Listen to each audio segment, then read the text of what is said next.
नमस्कार दोस्तों, स्वागत है आप सभी का एक बार फिर से शारदा एकेडमी के ऑफिशियल यूट्यूब चैनल पर। और आज हम बात करेंगे फिजिक्स के कुछ बहुत ही इंपॉर्टेंट क्वेश्चंस जो कई बार एग्जाम में पूछे गए हैं। देखिएगा, जो फर्स्ट क्वेश्चन आपकी स्क्रीन के ऊपर है यहाँ पर, देखिए जो फर्स्ट क्वेश्चन आप लोगों को दिख रहा है वो ये है, which one of the following reflects back more sunlight as compare to other three. निम्नलिखित में से कौन सा अन्य तीन की तुलना में अधिक प्रकाश को परावर्तित करता है। तो यहाँ पे चार ऑप्शन है, आपको ये बताना है कि कौन सा ऐसा सरफेस है अर्थ का, इनमें से कौन सा ऐसा अर्थ का सरफेस है जो मैक्सिमम अमाउंट में सनलाइट को रिफ्लेक्ट करता है। क्लियर हो गई बात। तो यहाँ पर जो ऑप्शन है आपके सामने वो है, सबसे पहले नंबर पर सैंड डेजर्ट यानी कि रेगिस्तान। दूसरा, land covered with fresh snow, it means ऐसा ऐसा ऐसा ज़मीनी क्षेत्र जिसके ऊपर स्नो होती है।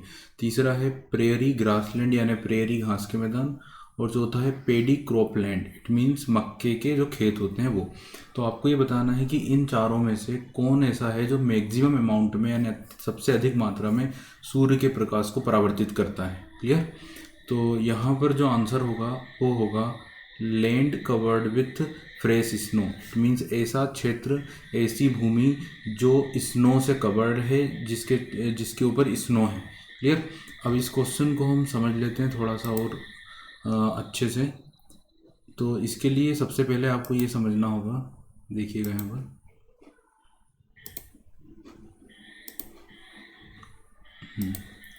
तो सबसे पहले आपको ये समझना है कि पृथ्वी पर जितनी भी हीट आती है, हीट का जो सोर्स है पृथ्वी पर वो कौन है, तो वो तो है कौन, सन। ठीक है। अगर हम बात करें पृथ्वी की, तो मान लीजिए कि यहाँ पर अर्थ है, ये है अर्थ, TH अर्थ। क्लियर। अब सन से जो लाइट आ रही है अर्थ पर, उसको आप इस तरह से समझें कि सबसे पहले इसके बीच में एटमॉस्फेयर आता है। इस तरह से अर्थ के चारों तरफ जो वायुमंडल मौजूद है वो है, तो इस तरह से एटमॉस्फेयर अर्थ के चारों तरफ कवर किए हुए है।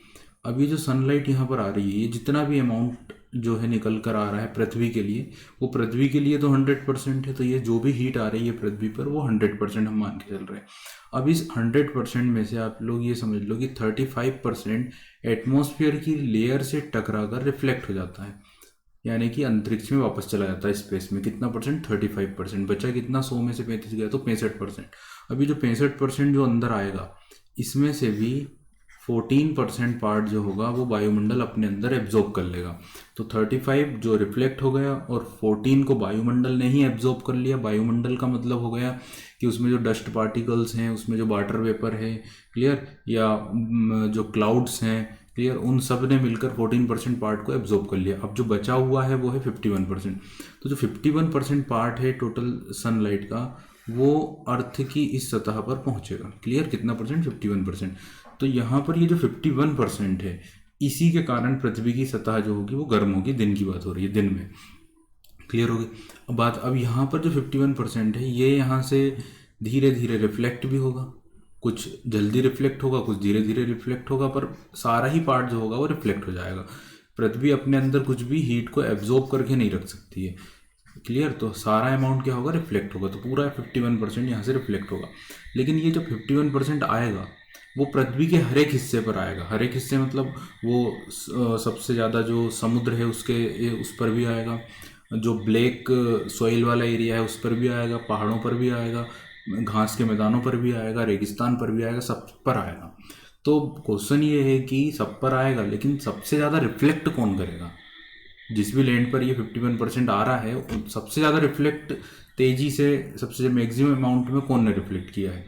क्लियर होगी बात यहाँ पर। तो ये क्वेश्चन है और उसका मैंने आंसर आप लोगों को बताया कि क्या आंसर होगा। अब देखिए, जब ये 51% यहाँ से रिफ्लेक्ट होगा ना, तो इसमें से 34% एटमॉस्फेयर अगेन एब्जॉर्ब कर लेगा। एटमॉस्फेयर एब्जॉर्ब कर लेगा तभी तो रात में जो है गर्मी फील होती है हमको, अदरवाइज तो कुछ बचता ही नहीं हीट। सारी की सारी हीट अगर निकल जाती तो फिर हीट का कोई सोर्स ही नहीं होता। तो एटमॉस्फेयर क्या करता है, 34% इसमें से एब्जॉर्ब कर लेता है। और जो बाकी का बचा हुआ परसेंट है, कितना बचेगा, 17%। 17% जो होता है वो चला जाता है वापस से अंतरिक्ष में। क्लियर। तो reflect back to the space हो जाता। तो 35 आने वाले में से और 17% जो अर्थ पर से रिफ्लेक्ट हुआ है उसमें से। क्लियर, इतना परसेंट जो हीट है सन की वो अंतरिक्ष में वापस चली जाती है। अब ये जो 34% है इसके कारण ही एटमॉस्फेयर गर्म रहता है रात में भी, रात में गर्मी का कारण ये है। क्लियर, अब आप लोग बस इतना समझें कि अर्थ से जो भी हीट रिफ्लेक्ट होती है, जो भी हीट परावर्तित होती है, जो भी ऊष्मा परावर्तित होती है, क्लियर, अर्थ से जो भी ऊष्मा परावर्तित होती है और जो अंतरिक्ष में जाती है उसको हम बोलते हैं एल्बिडो। उसको क्या कहा जाता है? LBEDO। साइंस या जियोग्राफी की भाषा में हम उसको क्या बोलते हैं? एल्बिडो। क्लियर होगी बात आप लोगों को? अब क्वेश्चन वो यही पूछ रहा है इनडायरेक्टली कि एल्बिडो कहाँ पर ज़्यादा होता है, कहाँ पर कम होता है। इट मीन कौन ज़्यादा रिफ्लेक्ट करता है, कौन कम रिफ्लेक्ट करता है। क्लियर होगी बात? अब आप लोग बस इतना समझें कि एल्बिडो की जो रेंज होती है ना वो होती है 0 से लेकर 1 के बीच में। एल्बिडो की रेंज कितनी होती है? 0 से लेकर 1 के बीच में। क्लियर, अब 0 को आप लोग बस इतना समझें कि 0 का मतलब हो गया ब्लैक कलर और 1 का मतलब हो गया है वाइट कलर। क्लियर, अब आप लोग समझ ही गए होंगे कि ब्लैक कलर के जो ऑब्जेक्ट होते हैं वो सारे ही अमाउंट को अपने अंदर एब्जॉर्ब कर लेते हैं, हीट को, या हम बात करें कि लाइट को अपने अंदर क्या कर लेते हैं? एब्जॉर्ब कर लेते हैं। लेकिन वाइट ऑब्जेक्ट क्या करते हैं? पूरी तरह से रिफ्लेक्ट कर देते हैं, परावर्तित कर देते हैं हर एक कलर को। क्लियर, इसलिए जो वाइट ऑब्जेक्ट होंगे वो सारी ही हीट को, सारी ही लाइट को रिफ्लेक्ट कर देंगे इमिडिएटली। इसलिए जो आपका आंसर होगा वो क्या होगा? Land covered with fresh snow. Clear, ऐसा ऐसा एरिया जो फ्रेश स्नो से कवर है, जो कि ऑब्वियसली पूरी तरह से वाइट होगा, जो आने वाली हीट को पूरी तरह से रिफ्लेक्ट कर देगा। क्लियर, तो इसका आंसर होगा ये। ठीक है, आगे चलते हैं। तो थोड़ी सी चीज़ और आप लोग यहाँ पर देख लें। एल्बिडो मैंने आप लोगों को समझाया कि एल्बिडो किसे कहा जाता है? Albedo is the fraction of solar energy, यानी सौर ऊर्जा का वह भाग जो रिफ्लेक्ट हो जाता है, परावर्तित हो जाता है कहाँ से? पृथ्वी से, बैक इनटू द स्पेस और अंतरिक्ष में चला जाता है। It is measure the reflectivity of the earth. इसको हम किस तरह से मेजर करते हैं? तो इसको हम मेजर करते हैं पृथ्वी का जो रिफ्लेक्टिविटी है, यानी परावर्तित तो जो पृथ्वी से हुआ है उसके हिसाब से हम इसको रिफ्लेक्ट को मेजर करते हैं, नापते हैं। अब देखिए सरफेस पर क्या है, तो सरफेस पर आइस भी है, स्पेशली विथ स्नो। तो ऐसी आइस जिसके ऊपर क्या हो? स्नो हो। On the top it on land has the highest albedo. तो वही मैंने बताया आप लोगों को कि सबसे ज़्यादा एल्बिडो किसका होगा? कि पृथ्वी के ऊपर वह हिस्सा, लैंड का वह हिस्सा जिसपे स्नो होती है, वो सबसे ज़्यादा उसका एल्बिडो होता है, वो सबसे ज़्यादा हीट को रिफ्लेक्ट करता है, लाइट को रिफ्लेक्ट करता है। Clear, the albedo of given sources is as follow. तो कुछ सोर्स के लिए एल्बिडो यहाँ पर दिया गया है, जैसे कि फ्रेश स्नो का जो या आइस का जो एल्बिडो है वो हो सकता है 60 to 90% या 90 to 95%, यानी मैक्सिमम। अगर हम बात करें डेजर्ट लैंड की तो वो होता है 30 to 50%। प्रेरी जो घास के मैदान है वो 18 to 25% या 20%। और जो क्रॉप्स होते हैं, अनाज या जो फसलें होती है, उन पे होता है 10 to 25%। क्लियर, ठीक है, आगे चलते हैं नेक्स्ट क्वेश्चन के ऊपर। अब आप लोगों को समझ में आया होगा पहले क्वेश्चन में। अब जो दूसरा क्वेश्चन है, सिंपल सा क्वेश्चन है, ये कई बार पूछा गया आप लोगों के एग्जाम में। देखिए क्या क्वेश्चन है यहाँ पर।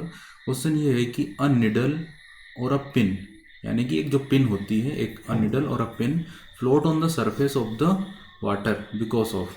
तो पिन खालिस्तान के कारण पानी की सतह पर सुई या पिन तैरता है। तो बेसिकली पिन पानी की सतह पर क्यों तो तैरता है? उसके पीछे पानी के अंदर की क्या क्वालिटी है, पानी के जो पार्टिकल्स हैं उनके भी, उनकी क्या क्वालिटी है, उनकी क्या प्रॉपर्टी है, उनके क्या गुण है, जिसके कारण सुई या निडल उसके ऊपर तैरती है। ठीक है, अब देखिए यहाँ पे जो ऑप्शंस हैं वो हैं सरफेस टेंशन, इट मीन्स पृष्ठ तनाव, सरफेस एनर्जी यानी कि जो पृष्ठ की ऊर्जा है, इसके अलावा विस्कोसिटी, इसके अलावा है adhesive force, adhesive force. Clear, तो यहाँ पर देखिए इसका जो आंसर होगा वो होगा सरफेस टेंशन, इट मीन्स पृष्ठ तनाव। पृष्ठ तनाव के कारण ही पृथ्वी पानी पर पिन तैरती है। क्लियर, पृष्ठ तनाव it means it shows the elasticity of any liquid substance. तो सरफेस टेंशन वो प्रॉपर्टी होती है जो किसी भी लिक्विड की इलास्टिसिटी को शो करती है। अब एज इट इज एक क्वेश्चन और आता है कि पानी की जो बूंद होती है वो गोल क्यों होती है? तो उसका आंसर भी क्या होता है, उसका भी जो रीजन है वो क्या होता है? पृष्ठ तनाव। क्लियर, ठीक है, नेक्स्ट क्वेश्चन के ऊपर चलते हैं। यहाँ पर जो अगला क्वेश्चन है वो आपके सामने स्क्रीन पर यह है कि द डायनामो कन्वर्ट्स, डायनामो परिवर्तित करता है। सिंपल सी बात, डायनामो क्या परिवर्तित, कौन सी ऊर्जा को कौन सी ऊर्जा में कन्वर्ट करता है? क्लियर, तो आप लोग सिंपली अगर आप समझें कि डायनामो को सिंपली जो भाषा में हम बोलते हैं वो हम बोलते हैं इलेक्ट्रिक जनरेटर। डायनामो का मतलब क्या होता है? Electric generator. आप लोगों ने जनरेटर देखा होगा शादियों में या कई जगहों पर जनरेटर यूज़ किए जाते हैं। अब जब जनरेटर चलता है ना तो क्या होता है, लाइट आ जाती है। जनरेटर चलता है तो क्या आ जाती है, लाइट आ जाती है। जनरेटर एक प्रकार की मशीन है। इट मीन्स इट कन्वर्ट कौन सी एनर्जी, मैकेनिकल एनर्जी, कौन सी एनर्जी में, इलेक्ट्रिकल एनर्जी यानी विद्युत ऊर्जा में। यानी कि ये जो यांत्रिक ऊर्जा है उसे परिवर्तित करता है कौन सी ऊर्जा में, विद्युत ऊर्जा में। समझ गए? तो इस क्वेश्चन का जो आंसर होगा यह यांत्रिक ऊर्जा को परिवर्तित करता है विद्युत ऊर्जा में।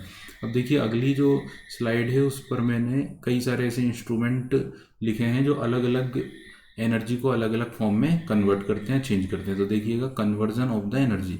तो सबसे पहले नंबर पर हम यहाँ बात कर रहे हैं इलेक्ट्रिक मोटर की, विद्युत मोटर या इलेक्ट्रिक मोटर, सिंपल सी बात।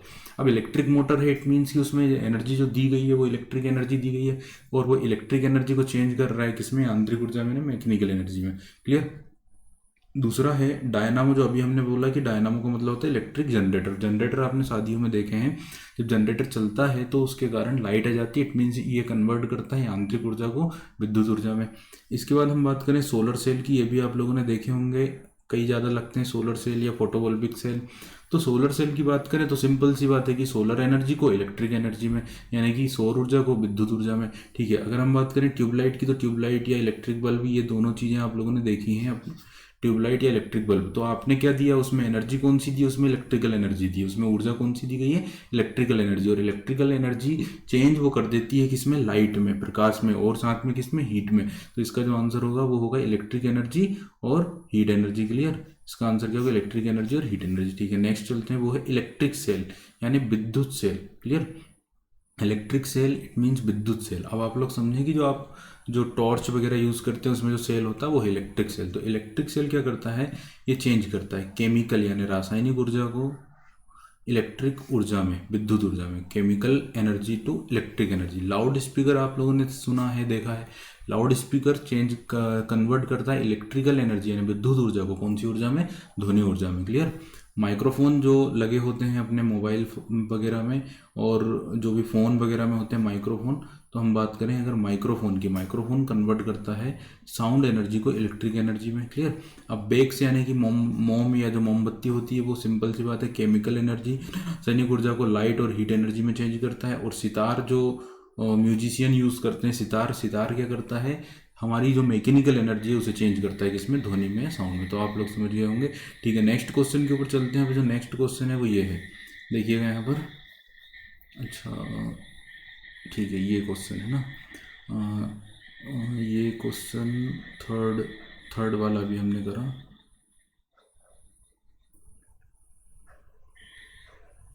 ठीक है, एक सेकेंड। अभी जो क्वेश्चन हुआ है ये था हमारा थर्ड। हाँ ठीक है, तो ये अभी फोर्थ क्वेश्चन है। देखिए फोर्थ क्वेश्चन क्या बोल रहा है यहाँ पर, इसको देख लेते हैं। The remote control of television यानी टीवी का जो रिमोट होता है, विच इलेक्ट्रोमैग्नेटिक वेव आर यूज्ड। तो टीवी के रिमोट कंट्रोल में, टेलीविजन के रिमोट कंट्रोल में विद्युत चुंबकीय तरंगों का उपयोग किया जाता है। तो वो बोल रहे कौन, विद्युत चुंबकीय तरंगें 7 प्रकार की होती हैं। क्लियर?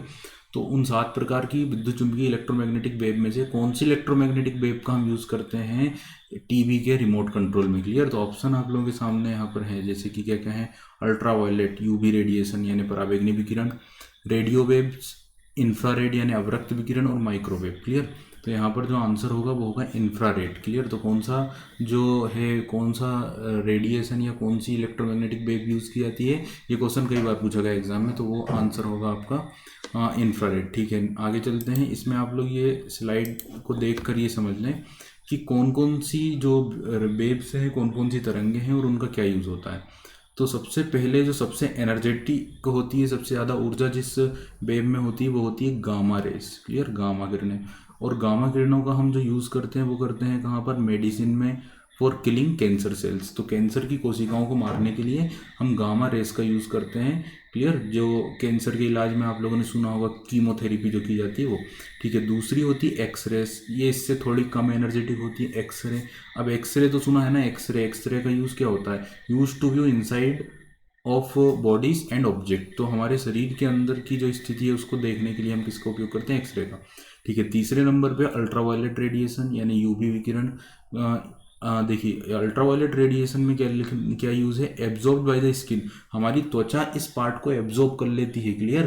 तो हानिकारक तो होता है अल्ट्रावायलेट रेडिएशन, लेकिन इसका यूज़ भी है। वो यूज़ क्या है, तो ये क्या करती है, हीट जो है अल्ट्रावायलेट जो है हमारी स्किन एब्जॉर्ब कर लेती है, और एब्जॉर्ब करने के बाद स्किन के अंदर क्या होते हैं, स्किन के अंदर जो कोलेस्ट्रॉल होता है वो इस अल्ट्रावायलेट जो पार्ट आया है सूर्य से, उसके साथ मिलकर विटामिन डी का निर्माण करता है, क्लियर। विटामिन डी हम बोलते हैं सन से मिलता है, तो सन से ऐसे मिलता है कि कोलेस्ट्रॉल या जो ऑयल ग्लैंड्स होती हैं हमारी स्किन के नीचे, जो ऑयल ग्लैंड्स हैं वो, और अल्ट्रावायलेट रेडिएशन मिलकर विटामिन डी का निर्माण करते हैं। तो यहाँ पे क्या लिखना है हमको यूज में, एब्जॉर्ब बाय द स्किन, क्यों, क्योंकि विटामिन डी के फॉर्मेशन के लिए। इसके अलावा यूज्ड इन फ्लोरेसेंट ट्यूब, तो फ्लोरेसेंट यानी प्रतिदीप्त जो ट्यूब्स होते हैं उनको बनाने में यूज होता है। इसके बाद आता है विजिबल रेडिएशन यानी दृश्य प्रकाश।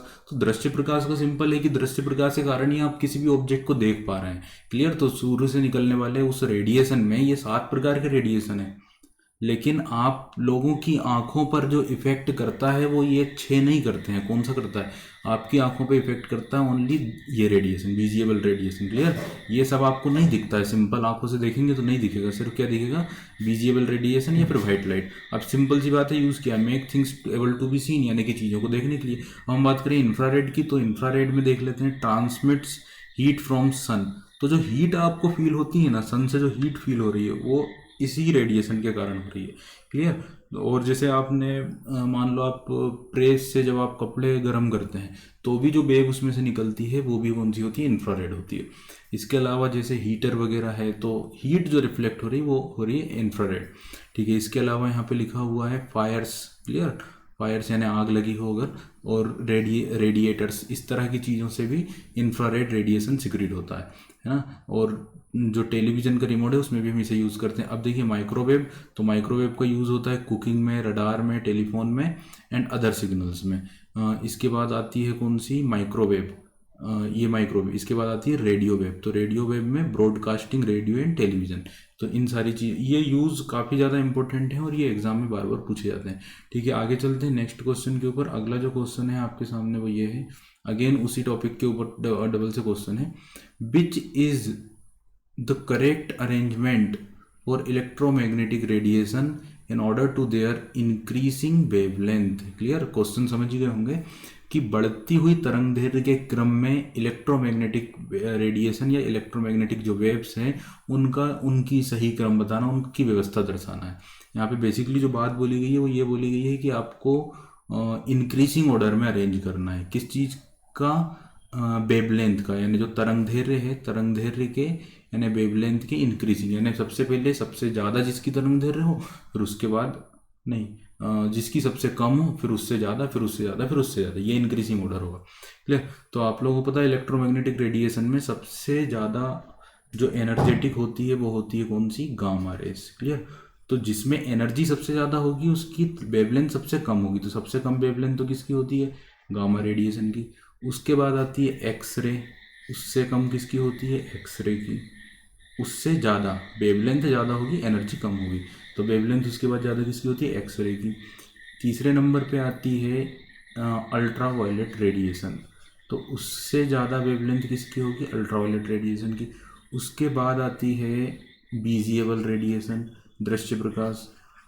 उसके बाद आता है इंफ्रारेस, उसके बाद आता है माइक्रोवेव्स, और उसके बाद आता है रेडियो वेव्स, क्लियर। तो इस फॉर्म में अरेंज करना है। अब इंक्रीजिंग ऑर्डर में ना, इंक्रीजिंग ऑर्डर में यानी सबसे कम, उससे ज़्यादा, उससे ज़्यादा, उससे ज़्यादा। तो यहाँ पर ऑप्शन के हिसाब से अगर देखा जाए तो यहाँ पे देखिए माइक्रोवेव इसकी तो ज़्यादा होगी, एक्सरे, विजिबल रेडिएशन और एक्सरे। इट मीन्स कि यहाँ पर इन ऑप्शन में देखा जाए तो यहाँ पर एक्सरे की सबसे कम है, एक्सरे के बाद आ गया विजिबल रेडिएशन और यहाँ पर आ गया इंफ्रारेड। तो इसका मतलब ये है कि विजिबल रेडिएशन आएगा, इसके बाद है इंफ्रारेड और फिर है माइक्रोवेव। इट मीन्स हमारा जो आंसर होगा वो होगा बी, ठीक है। आगे चलते हैं नेक्स्ट क्वेश्चन के ऊपर। तो आप लोग अभी इस स्पेक्ट्रम को देख लें यहाँ पर, तो आपको अच्छे से क्लियर हो जाएगा। ये एक इलेक्ट्रोमैग्नेटिक स्पेक्ट्रम है। तो इलेक्ट्रोमैग्नेटिक स्पेक्ट्रम में 7 टाइप की जो इलेक्ट्रोमैग्नेटिक वेव है वो दर्शाई गई हैं। और ये जो स्पेक्ट्रम है ये हमें बताया था एक फिजिक्स के जो महान वैज्ञानिक थे जिनका नाम था मैक्स प्लांक ने।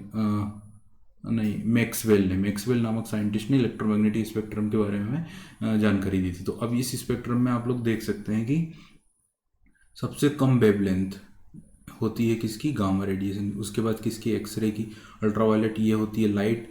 लाइट जो होती है ना, वाइट लाइट, वो 7 प्रकार के कलर से मिलकर बनी होती है। अब ये जो 7 प्रकार के जो कलर होते हैं वो होते हैं I V V V I sorry VIBG/OR। It means VIBGYOR, it means violet, indigo, बेगनी, blue, green, yellow, orange and red. तो ये 7 कलर्स होते हैं इस वाइट लाइट में या दृश्य विकिरण में।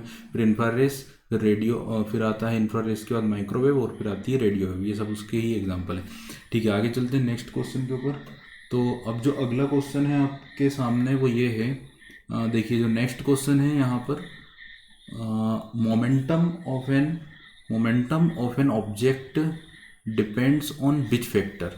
क्लियर। तो किसी भी अच्छा, इसका हिंदी में नहीं लिखा है, ठीक है, मैं इसको बोल देता हूँ। Momentum of an object depends on which factors, यानी कि किसी भी वस्तु का जो मोमेंटम है, मोमेंटम का मतलब संवेग जो है, तो जो संवेग है वो किन फैक्टर्स पर डिपेंड करता है, किसी भी वस्तु का संवेग किन फैक्टर्स पर डिपेंड करता है। तो संवेग का जो फार्मूला होता है वो होता है P=mv। m का मतलब होगा मास यानी द्रव्यमान, और v का मतलब होगा वेलोसिटी यानी वेग। इसका मतलब अब यहाँ पे ऑप्शन में देखिए, mass of the object, velocity of the object, या वॉल्यूम ऑफ द ऑब्जेक्ट। तो आप लोग समझ ही गए होंगे, mv का मतलब मास और वेलोसिटी, इट मीन्स ये यहाँ पर जो आंसर होगा वो होगा 1 और 2। ठीक है, आगे चलते हैं नेक्स्ट क्वेश्चन के ऊपर। अब देखिए जो नेक्स्ट क्वेश्चन है यहाँ पर वो ये है, which of the following reaction is the main cause of energy radiated from the sun. निम्न में से कौन सी प्रतिक्रिया सूर्य से निकलने वाली ऊर्जा का मुख्य कारण है। क्लियर। तो सन में ऐसी कौन सी प्रोसीजर हो रही है, ऐसी कौन सी रिएक्शन हो रही है जिसके कारण सन से एनर्जी फॉर्म हो रही है। देखिए सूर्य से जो ऊर्जा बन रही है ना, उसको आप या तो बोल सकते हैं लाइट, और या तो बोल सकते हैं हीट, यानी दोनों ही चीज, हीट भी फील करते हैं और लाइट भी फील करते हैं। तो सन से जो ये एनर्जी बन रही है उसके पीछे कौन सी क्रिया है, कौन सी प्रोसीजर है जो उसके अंदर, उसके बीच में, उसके केंद्र में हो रही है। क्लियर। तो यहाँ पे ऑप्शन है, सबसे पहले जो ऑप्शन है वो है न्यूक्लियर फ्यूजन यानी नाभिकी संलयन, नाभिकी विखंडन। फिर है न्यूक्लियर फ्यूजन, इट मीन्स नाभिकी संलयन। फिर एक केमिकल रिएक्शन, कोई रासायनिक क्रिया, या फिर डिफ्यूजन रिएक्शन। क्लियर। तो यहाँ पर जो आंसर होगा वो क्या होगा। अब ये तो समझ गए होंगे कि इन दोनों में से ही कोई एक होगा, यानी न्यूक्लियर फ्यूजन या फिर फ्यूजन। क्लियर। तो आप लोग बस इतना समझे कि हम लोग जो न्यूक्लियर एनर्जी, देखिए न्यूक्लियर एनर्जी जो हम प्रोड्यूस करते हैं उसके दो ही तरीके होते हैं, दो ही तरह से न्यूक्लियर एनर्जी प्राप्त की जा सकती है, एक तो फ्यूजन और दूसरा फ्यूजन यानी विखंडन, और दूसरा संलयन। हम लोग अर्थ पर जो न्यूक्लियर एनर्जी प्रोड्यूस करते हैं वो हम प्रोड्यूस करते हैं न्यूक्लियर फ्यूजन के प्रिंसिपल पर, यानी कि विखंडन के प्रिंसिपल पर, क्योंकि उसमें जो एनर्जी होती है वो एज कम्पेयर टू फ्यूजन कम होती है, और कंट्रोल भी कर सकते हैं अपन उसको, है ना। लेकिन ये जो फ्यूजन होता है ना, इसके भी दो प्रोसीजर होते हैं, दो तरीके होते हैं, एक कंट्रोल और एक दूसरा होता है अनकंट्रोल। क्लियर। कंट्रोल के एग्जाम्पल होते हैं न्यूक्लियर रिएक्टर जिनसे हम बिजली बनाते हैं, और अनकंट्रोल के एग्जाम्पल होते हैं जो एटम बम हम बनाते हैं डिफेंस के लिए। अब फिलहाल जो क्वेश्चन दिया हुआ है उसका जो आपका आंसर होगा न्यूक्लियर फ्यूजन यानी कि नाभिकीय संलयन। उसमें इतनी ऊर्जा बनती है कि हम अर्थ पर उसके लिए तो उसके लिए जो जरूरी कंडीशन है वो बना ही नहीं सकते। उसके लिए इतना टेम्परेचर चाहिए होता है 1 लाख डिग्री सेंटीग्रेड तक का जरूरी फ्यूजन के लिए, वो हम प्रोड्यूस नहीं कर सकते। तो वो खाली पॉसिबल होते हैं बड़े बड़े स्टार्स में या तारों में। इसलिए सूर्य में जो ऊर्जा बनती है वो न्यूक्लियर फ्यूजन के प्रिंसिपल पर बनती है। क्लियर हो गई बात। ठीक है, आगे चलते हैं नेक्स्ट क्वेश्चन के ऊपर। तो अगला जो क्वेश्चन है आपकी स्क्रीन के ऊपर वो ये है। अब ये सिंपल से क्वेश्चन है लेकिन ये बार बार आप लोगों को पूछे जाएंगे, आपको सिंपली ध्यान रखना। देखिए क्या है, what is the SI unit of electric current. It means विद्युत जो करंट होता है, विद्युत धारा जो होती है उसकी एसआई इकाई क्या है, आपको ये बताना है। विद्युत धारा की एसआई इकाई क्या होती है, ये आपका क्वेश्चन है। क्लियर। कौन सी यूनिट बताना है, एसआई यूनिट। किसकी बताना है, इलेक्ट्रिक करंट की, विद्युत धारा की। अब आप लोग दो चीज समझें पहले तो।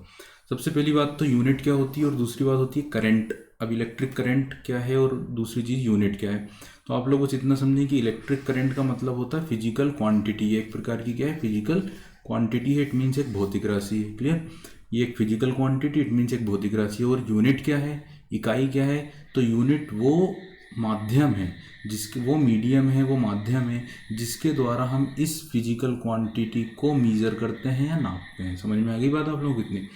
तो देखिए ये जो दुनिया है, इस दुनिया में जितनी भी घटनाएं हो रही हैं, जितनी भी इवेंट्स हो रहे हैं, वो सब इवेंट एक प्रकार के फिजिकल क्वांटिटी ही हैं। वो सभी इवेंट एक प्रकार की भौतिक क्या है, राशियां हैं। क्लियर। तो वो जो भौतिक राशियां हैं, उन भौतिक राशियों को आपको अगर नापना है, उनको अगर मीज़र करना है, तो उसके लिए आपको एक स्टैंडर्ड बनाना पड़ेगा, और उस स्टैंडर्ड को ही हम उस फिजिकल क्वांटिटी की क्या कहेंगे, यूनिट कहेंगे। क्लियर।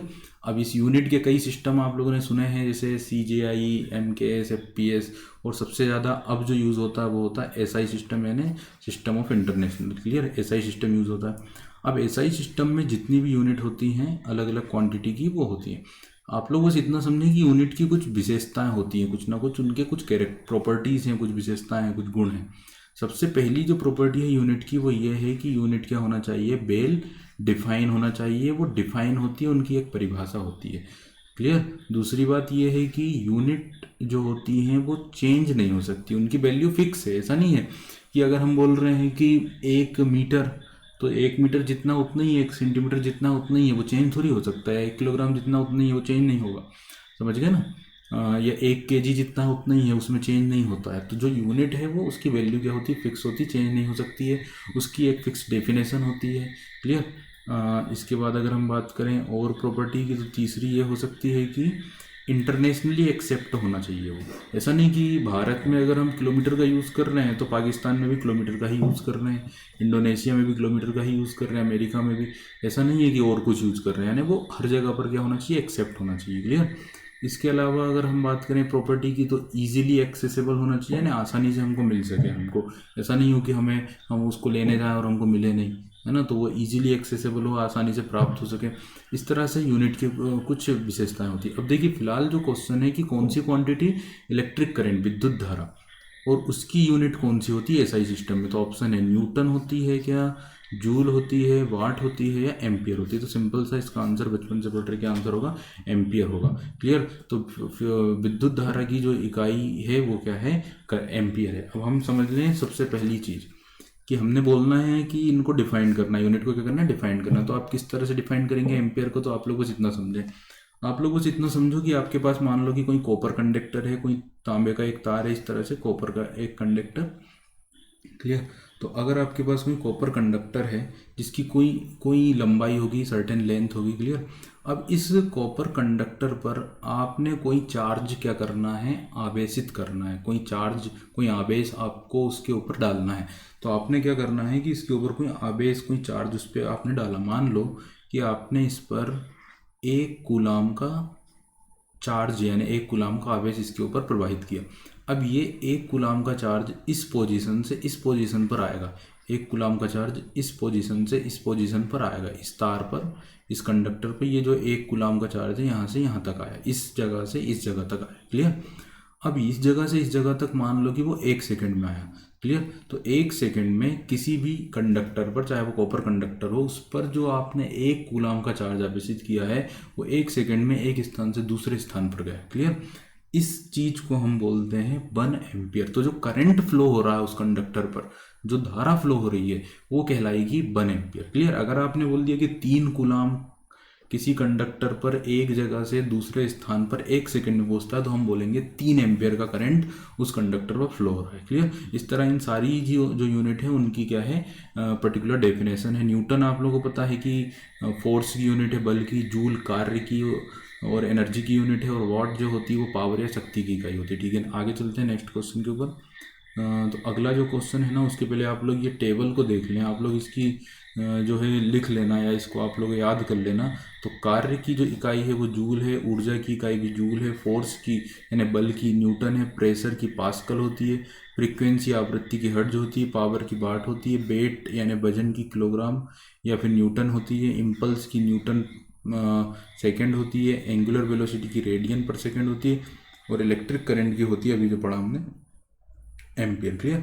ठीक है। आगे चलते हैं नेक्स्ट क्वेश्चन के ऊपर। तो अगला जो क्वेश्चन है आपके सामने वो ये है, what is the SI unit of intensity of the sound, यानी ध्वनि की तीव्रता की एसआई इकाई क्या। अगेन वही क्वेश्चन आ गया कि एक तो फिजिकल क्वांटिटी और दूसरी उसकी यूनिट।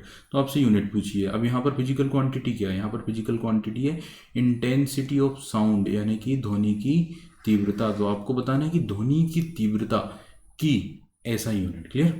तो सिंपल सी बात है, पहले तो आप ये समझ लें कि इंटेंसिटी ऑफ साउंड यानी ध्वनि की तीव्रता का मतलब क्या होता है। आप लोग बस इतना समझें।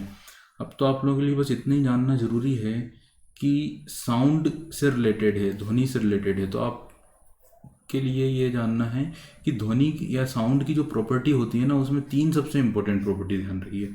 साउंड की थ्री मोस्ट इंपॉर्टेंट प्रॉपर्टीज, ध्वनि की तीन सबसे मुख्य गुण या सबसे मुख्य लक्षण। तो सबसे मुख्य जो गुण होते हैं ना, उसमें सबसे पहला होता है इंटेंसिटी यानी तीव्रता, दूसरा होता है पिच यानी तन्यता या तारतम्यता, और तीसरा होता है क्वालिटी यानी कि गुणता। तो ध्वनि के तीन सबसे महत्वपूर्ण जो गुण है वो इंटेंसिटी, पिच और क्वालिटी है। क्लियर? अब यहाँ पर आपको इस प्रॉपर्टी की बात करना है, इंटेंसिटी। इंटेंसिटी का मतलब आप लोग बस इतना ही समझ लें कि अगर आपको कोई साउंड सुनाई दे रहा है तो वो साउंड बहुत तेज सुनाई दे रहा है या बहुत स्लो सुनाई दे रहा है। क्लियर? तो अगर आपको कोई साउंड तेज सुनाई दे रहा है, इसका मतलब इंटेंसिटी ज़्यादा है सोर्स की, और अगर स्लो सुनाई दे रहा है इट मीन्स इंटेंसिटी क्या है, कम है। It means intensity source the loudness and slow of the sound, कि साउंड कितना लाउड है, साउंड कितना स्लो है, उस चीज़ को शो करती है इंटेंसिटी। अब बाकी चीज़ों की बात कर लें तो पिच का मतलब होता है कि आपको कोई साउंड कान में कितना तीखा सुनाई दे रहा है, उसको बोलते हैं पिच। क्वालिटी का मतलब होता है अगर मान लो दो इंस्ट्रूमेंट अगर एक साथ चल रहे हैं, मान लो सितार भी चल रहा है और तबला भी चल रहा है, तो क्या होगा कि आपको दोनों ही साउंड अलग अलग फील होंगे। इस प्रॉपर्टी को बोलते हैं क्वालिटी या गुणता। अब आप लोग बस इतना समझे यहाँ पर कि इंटेंसिटी बात समझ में आ गई होगी। इंटेंसिटी की जो यूनिट होती है वो होती है डेसिबल। आप इंटेंसिटी को किस यूनिट में मेजर करते हैं, डेसिबल में। और बाकी चीज़ की बात करें तो न्यूटन, आप लोगों को पता है न्यूटन जो है वो बल की यूनिट है, फोर्स की। हर्ट्ज जो होती है फ्रिक्वेंसी की, और टेस्ला जो होती है वो होती है मैग्नेटिक इंडक्शन यानी कि चुंबकीय प्रेरण की। ठीक है, आगे देख लेते हैं अगली जो यहाँ पर बात बताई। अच्छा, यहाँ पर हमने अभी साउंड डिस्कस किया, इसलिए साउंड से रिलेटेड जो है साउंड की इंटेंसिटी और उनके सोर्स की बात करें और कितना डेसिबल का साउंड वहाँ से प्रोड्यूस होता है। तो sound intensity of different source या डिफरेंट साउंड, तो कौन कौन से साउंड की इंटेंसिटी कितनी होती है, तो आप लोग कुछ इतना समझे। पहले नंबर पर है मरमरिंग। मरमरिंग का मतलब होता है कि फुसफुसाहट, है ना। तो अगर कोई फुसफुसाहट कर रहा है तो जो साउंड होता है ना वो 15 से 20 डेसिबल का होता है। कोई सामान्य बातचीत कर रहा है तो 30 से 40 डेसिबल का साउंड प्रोड्यूस होगा। कोई चिल्ला रहा है तो 40 से 50 ट्रक या ट्रैक्टर जब चलता है ना तो 90 से 100 का डेसिबल का साउंड प्रोड्यूस होता है। ऑर्केस्ट्रा पार्टी में 100 डेसिबल का, इलेक्ट्रिक मोटर में 110 का, जेट क्राफ्ट जो चलते हैं उनमें होता है, जेट इंजन में 140 से 150, मशीन गन जो चलती है उसमें 170 डेसिबल, और जो सबसे ज़्यादा होती है वो होती है मिसाइल में, या जो सबसे मैक्सिमम जो रेंज होती है वो होती है 180 डेसिबल, जो जनरली मिसाइल के चलने पर होती है प्रोड्यूस। ठीक है, आगे देख लेते हैं नेक्स्ट क्वेश्चन को। देखिए अगला जो क्वेश्चन है वो ये है कि at what temperature in degree Celsius the numerical value on Celsius and Fahrenheit scale becomes equal. तो क्या तापमान या किस तापमान में सेल्सियस और फ़ारेनहाइट स्कोर पर पैमाने पर स्कोर किया गया है पैमाने पर, तो किस तापमान में सेल्सियस और फ़ारेनहाइट स्केल पर संख्यात्मक मान बराबर होता है। At what temperature the numerical value of Celsius and Fahrenheit scales become equal. Clear होगी बात? तो ऐसा कौन सा तापमान है जिस पर ये दोनों स्केल क्या हों, इक्वल होंगे।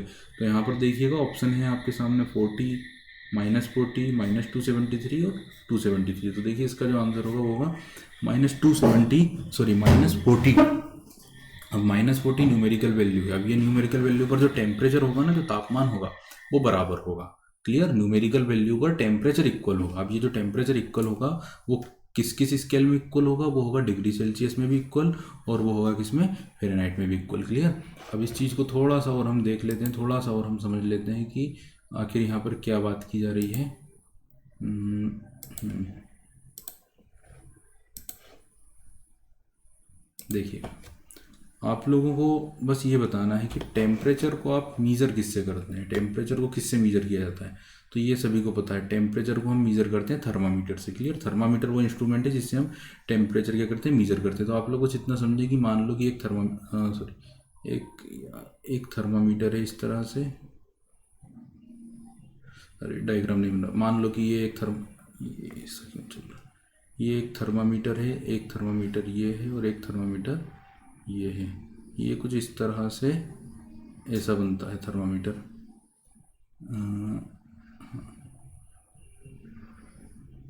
और एक थर्मामीटर ये है। क्लियर। तो इस तरह से ये 3 थर्मामीटर हैं। अब थर्मामीटर भले हमने 3 ले लिए हैं, लेकिन क्या होगा कि इसके जो स्केल है ना वो अलग अलग हो सकते हैं। तो जैसे कि ये जो थर्मामीटर है इसमें हमने जो स्केल लिया है वो लिया है डिग्री सेंटीग्रेड, इसमें हमने लिया है फ़ारेनहाइट, और इसमें हमने लिया है केल्विन। क्लियर। तो यहाँ पर जब हम डिग्री सेंटीग्रेड लेंगे ना तो वो 0 से लेकर कहाँ तक की उसकी रेंज होगी, 100 तक की। फ़ारेनहाइट में जो रेंज होती है वो 32 से कहाँ तक होती है, 180 तक होती है। और केल्विन में जो होती है वो 273 से कहाँ तक होती है, 373 तक की रेंज होती है।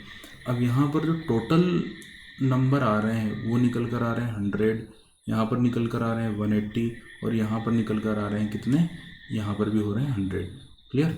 अब आपको क्या करना है कि सबसे पहले एक ऐसा नंबर निकालना है जिस पर तीनों ही इक्वल हो जाए। तो उसके लिए एक फॉर्मूला आप लोग ध्यान रखिएगा कि होगा वो डिग्री सेंटीग्रेड -0/100 इक्वल टू, इसके बराबर होगा फ़ारेनहाइट -32 अपॉन में कितना, 180 is equal to kelvin minus कितना है फर्स्ट नंबर पे 273 अपॉन में कितना होगा, 100 होगा। जब आप इसको सॉल्व करेंगे, क्लियर, और सॉल्व कैसे करना है तो नीचे वाले डिजिट को आप डिवाइड कर देंगे किससे, 20 से। जो कॉमन फैक्टर है वो यहाँ पर 20 है। तो जब आप इसको डिवाइड कर देंगे 20 से तो फाइनल जो वैल्यू आएगी ना वो ये इस तरह से आएगी, सी अपान में डिग्री सेंटीग्रेड अपान में 5, F-32 अपान में कितना 9, और यहाँ पर K-273 अपान में कितना 5। ये फॉर्मूला निकल कर आएगा। अब इस फॉर्मूले से आप लोगों को कंपेयर करना है इन दोनों से, इन दोनों फॉर्मूले, इन दोनों की वैल्यू में आपको पुट करके देखना है कि इक्वल है या नहीं है। तो यहाँ पर थोड़ा सा हम इसको थोड़ा सा इरेज कर लेते हैं।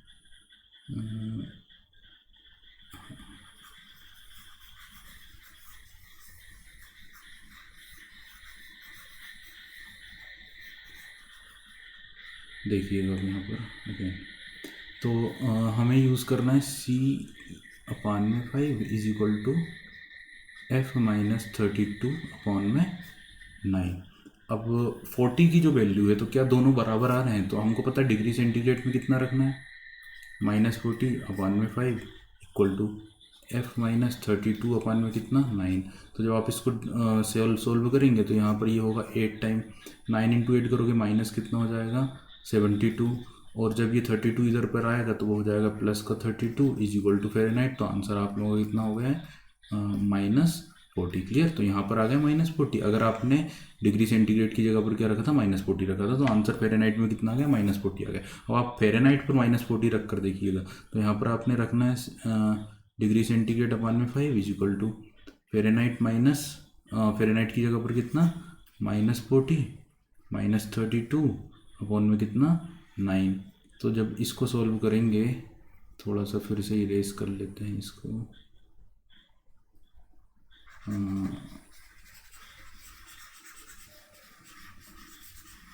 तो क्या होगा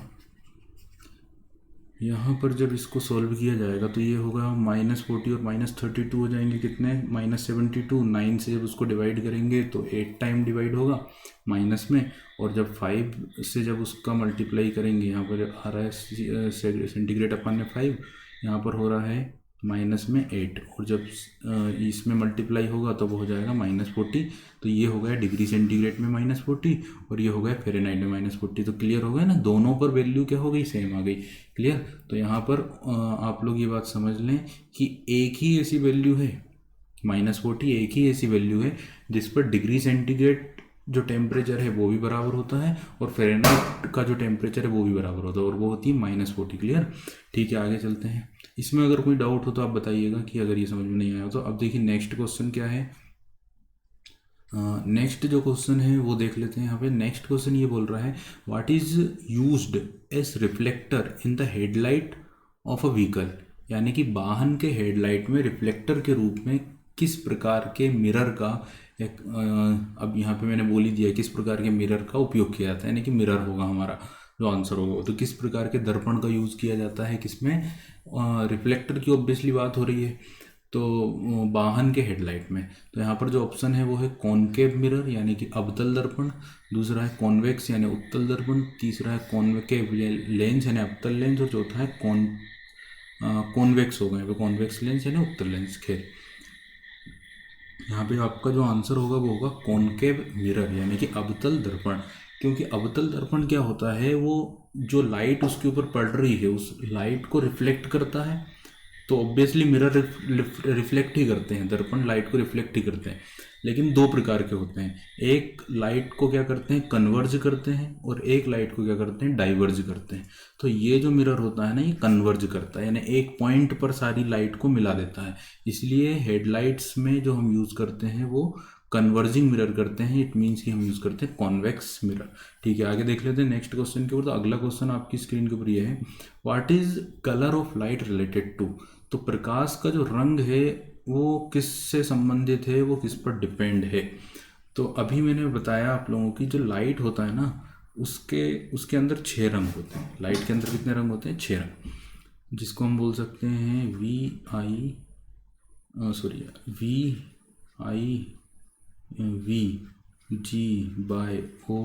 विव की ओर। क्लियर। तो ये 7 रंग से मिलकर वाइट लाइट बनती है। अब इनको आपने किस तरह से अरेंज किया, किस फॉर्म में अरेंज किया, क्या वेवलेंथ के मामले में अरेंज किया, क्या फ्रीक्वेंसी में, क्या वेलोसिटी में, या फिर क्या क्वालिटी में, तो किस हिसाब से आपने अरेंज किया है। यहाँ पर आपने इन लाइट के जो रंग हैं इन्हें आपने अरेंज किया है, किस हिसाब से इन्हें अरेंज किया है, वेवलेंथ या तरंग दैर्ध्य के हिसाब से। क्लियर। तो जब आप इस साइड से चलते हैं ना, इस साइड में क्या होती है वेवलेंथ यहाँ की कम होती है, और इस साइड में वेवलेंथ क्या होती है ज़्यादा होती है। यानी सबसे ज़्यादा जो वेवलेंथ होती है वो किस कलर की होती है, रेड कलर की, और सबसे कम किसकी होती है, वॉयलेट यानी बैगनी कलर की। क्लियर होगी बात। तो आपने जो लाइट है उसको आप उससे क्या चीज़ संबंधित है, उससे वेवलेंथ संबंधित है। क्लियर, तरंग दैर्ध्य। ठीक है, आज के सेशन में हमने इन 12 क्वेश्चंस के ऊपर बात की, इनको हमने समझने की कोशिश की।